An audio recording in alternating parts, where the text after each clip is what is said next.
জীবন যদি দিতে হয় আমরা কোনোভাবে এটার পিছপা হবো না। কিন্তু আমরা রাজনীতি করতে এসেছি সাধারণ জনগণের নিরাপত্তা নিশ্চিত করার জন্য, তাদের ন্যায় বিচার প্রতিষ্ঠা করার জন্য। আজকে যদি সমাজে আপনার একটা জিনিস খুব খেয়াল করে দেখবেন, একটা লোক যদি অসহায় হয় তার বিচারটাও কিন্তু সেইভাবে কিন্তু করা হয়। এই সমাজের মাতুব্বর যারা আছে তারা কিন্তু সবসময় ওই দুর্বল লোকটার ঘাট চাপে ধরার জন্য ব্যস্ত করে। আমরা গণ অধিকার পরিষদ কিন্তু থাকতে সহ্য করবো না। আমরা ন্যায় বিচার প্রতিষ্ঠা করার জন্য বিনোদনের হাতকে কঠিনভাবে আমরা শক্তিশালী করব।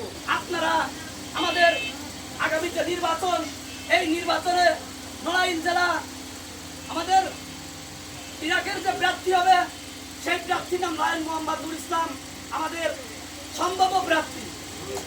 আপনারা এই প্রার্থী আমাদের লায়ন নুর ইসলাম ভাইয়ের জন্য দোয়া করবেন এবং প্রত্যেকটা ইউনিয়নে ওয়ার্ডে আপনারা এমন ভাবে নেতৃত্ব দেবেন এই এলাকার জনগণ জানবো যে গণ অধিকার পরিষদ ছাড়া আমাদের মুক্তি নাই, গণ অধিকার পরিষদ ছাড়া শান্তি নাই, গণ অধিকার পরিষদ ছাড়া কোনো নিরাপত্তা নাই।